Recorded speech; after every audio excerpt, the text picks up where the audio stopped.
Students, chapter number 7 अपना है conservation of plants and animal. Continue कर रहे हैं इसको। टॉपिक अपना है how can we overcome the problems of deforestation. देखिए, अपने इससे पहले डिफॉरेस्टेशन का प्रॉब्लम को डिस्कस करा था स्टूडेंट्स। डिफॉरेस्टेशन का मीनिंग हमने बताया था कटिंग डाउन ऑफ ट्रीज, है ना, या our exploitation of the tree या फॉरेस्ट। तो इस डिफॉरेस्टेशन को अपन कैसे कम कर सकते हैं, कैसे रोक सकते हैं इसके अंदर। तो यहाँ पे कुछ आपको तरीके बताया इसके अंदर डिफॉरेस्टेशन को कैसे कम कर सकते हैं।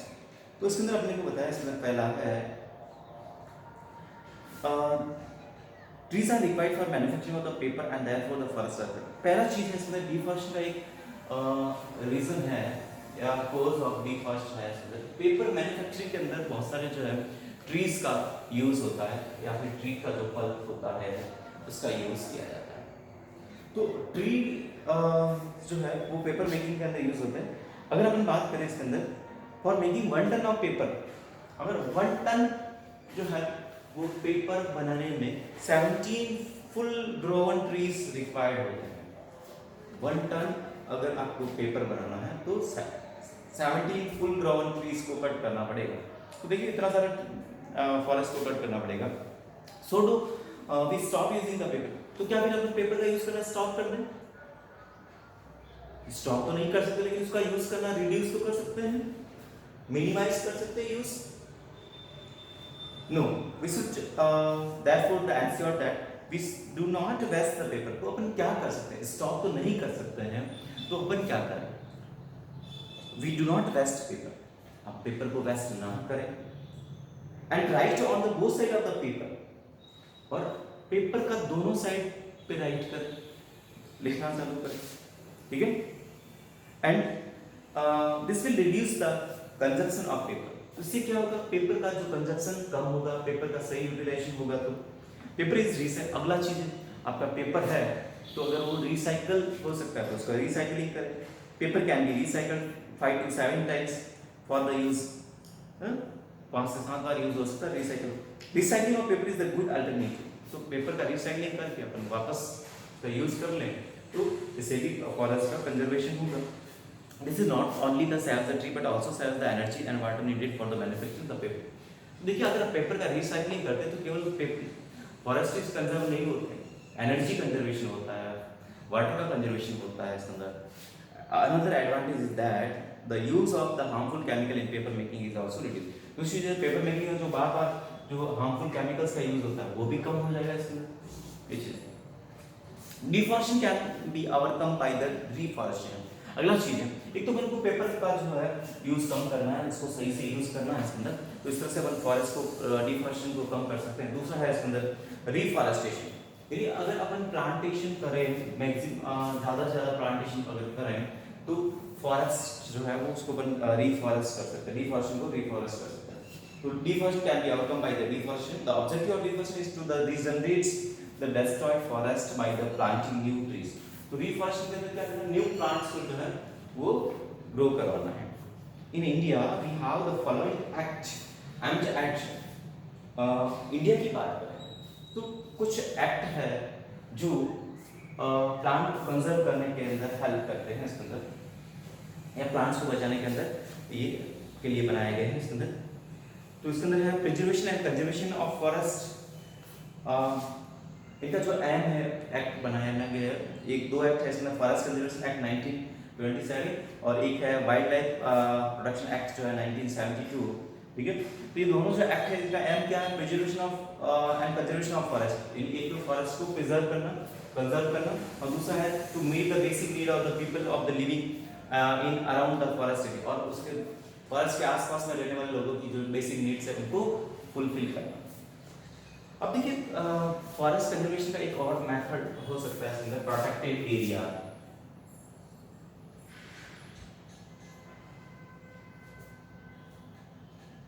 प्रोटेक्टेड एरिया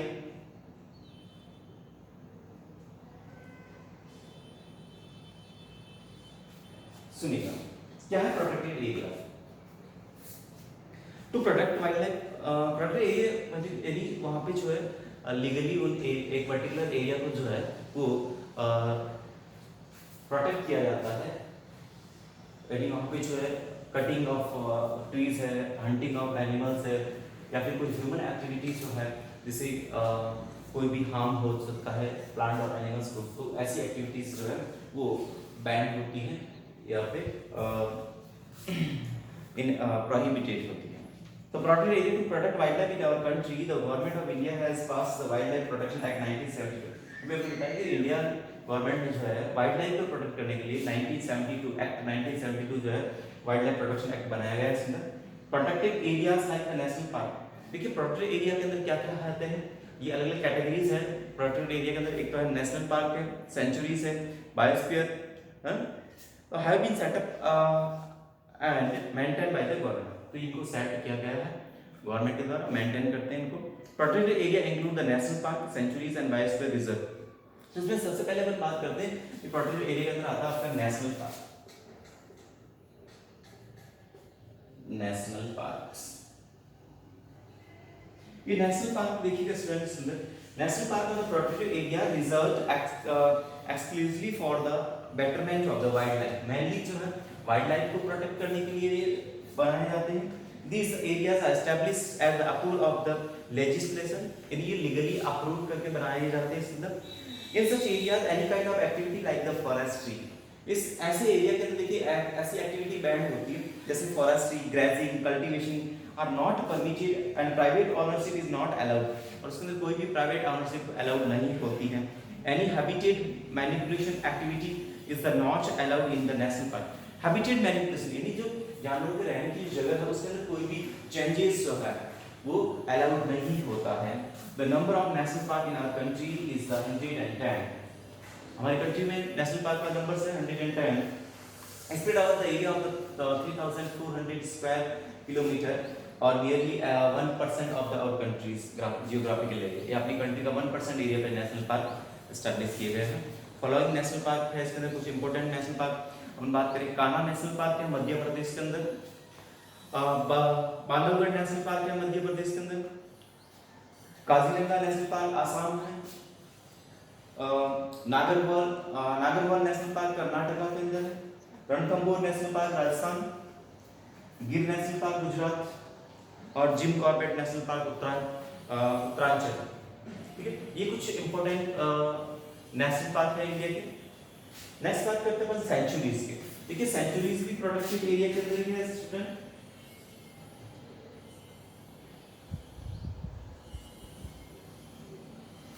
नेशनल पार्क का जो मैनेजमेंट है, रेगुलेशन रूल्स है जो है वो सेंट्रल गवर्नमेंट डिसाइड करेगा इसके अंदर।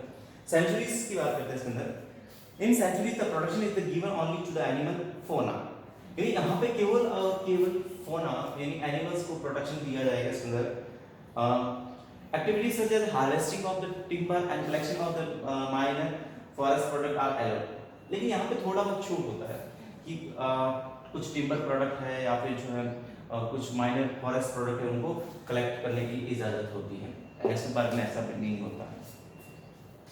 So as long as these activities do not interfere with the well-being of the animal, और ये एक्टिविटीज जो है वो वहाँ पे रहने वाले एनिमल्स को जो है कोई डिस्टर्बेंस नहीं करे, इस तरह की एक्टिविटीज को अलाउ किया जाता है इसमें। किलिंग और capturing of animal is strictly prohibited, watching या killing of animal, hunting of animal बिल्कुल वहाँ पे स्ट्रिक्टली प्रोहिबिटेड होता है सेंचुरी में भी। ठीक है, the number of sanctuary in our country is the 543, है ना। This covers about the 1,07,310 square kilometre which is 3.2% area of our country। Important sanctuaries की बात करें इसके अंदर आपने तो देखिएगा इसके अंदर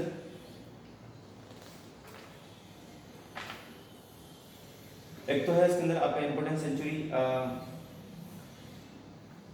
जल्दापोना, इसके अंदर वेस्ट बंगाल के अंदर गाना बर्ड्स, राजस्थान के अंदर मनास जो है वो हिमालय में आसाम के अंदर है, तारोबा जो है नागपुर में, चिल्का उड़ीसा के अंदर, ये कुछ जो है सेंचुरीज है इसकी। नेक्स्ट बात करते हैं इसके अंदर अपन बायोस्फीयर रिजर्व। थर्ड आता है इसके अंदर आपका बायोस्फीयर रिजर्व। ये बायोस्फीयर रिजर्व क्या होता है देखिए इसके अंदर, ये भी protected large protected area where in the people are important component of the system. तो यहाँ पे देखिए इनमें तो कुछ भी अलग नहीं है, इसमें जो है कुछ प्रोडक्ट को कलेक्ट करना, प्लांट प्रोडक्ट और टिम्बर को कलेक्ट करने का अलग होता है। यहाँ पे बायोस्फीयर के अंदर ह्यूमन बीइंग भी जो है वहाँ पे रहते हैं, ये इंपॉर्टेंट पार्ट होता है उसी का, ठीक है। जो ट्राइबल पीपल या फिर जो फॉरेस्ट में रहने वाले जो कुछ लोग होते हैं उनको वहीं पे रहने दिया जाता है। तो biosphere is the large protected area where in the people are the important component of the system, ठीक है। And these are multipurpose protected area being the developed. ये मल्टीपर्पज एरिया होता है, किसके लिए डेवलप करते हैं? टू कंजर्व बायोडायवर्सिटी को बचाने के लिए, preserve the ecological balance and promote the conservation, ecological balance को बनाना है, और permit the tribal living in the area to exist, और वहाँ पे रहने वाले जो लोग हैं ट्राइबल लोग हैं उनको वहीं पे रहना दिया जाता है। Biosphere reserve has also help to maintain the culture of that area। Biosphere reserve उस एरिया का कल्चर को भी मेंटेन करता है, जो ट्राइबल होते हैं वो वहाँ पे कल्चर को मेंटेन करते हैं। नेक्स्ट देखिए बायोस्फीयर रिजर्व जो है the area are the means for the conservation of the biodiversity, plant animal and microorganisms present in the area, इन सबको जो है ये प्रोटेक्ट करते हैं इसके अंदर। In addition they also help to the maintain the culture of that area. तो biosphere जो है वो पर्टिकुलर एरिया का कल्चर को भी मेंटेन करते हैं, क्योंकि वहाँ पे ट्राइबल जो है पीपल्स वहाँ पे रहते हैं, ठीक है ना। A biosphere reserve may also contain the other protected area like national park, sanctuaries। अभी एक बायोस्फीयर के अंदर नेशनल पार्क भी आ सकता है, सेंचुरीज भी आ सकती है। फॉर एग्जांपल अपन बात करें पंचमढ़ी बायोस्फीयर रिजर्व, ठीक है। तो पंचमढ़ी बायोस्फीयर रिजर्व जो है मध्य प्रदेश के अंदर, तो इसके अंदर वन नेशनल पार्क है सतपुड़ा, और वाइल्ड लाइफ सेंचुरी है इसके अंदर बोरी एंड पंचमढ़ी, ये वाइल्ड लाइफ सेंचुरी भी है इसके अंदर। तो बायोस्फीयर के अंदर नेशनल पार्क भी इंक्लूड होता है और सेंचुरीज भी हो सकता है इसके अंदर, ठीक है। तो ये तो अपने जो है डिस्कस करें इसके अंदर प्रोटेक्टेड एरिया कौन कौन से हैं इसके अंदर। तो इसके अंदर ये नेशनल पार्क, सेंचुरीज और बायोस्फीयर रिजर्व्स ये प्रोटेक्टेड एरिया के अंदर आता है इसमें। नेक्स्ट आपका जो टॉपिक है इसके अंदर वो एंडेमिक और एंडेंजर्ड स्पीसीज और एक प्रोजेक्ट टाइगर, ये जो टॉपिक है आपके इसको अपन नेक्स्ट क्लास में डिस्कस करते हैं। Thank you students.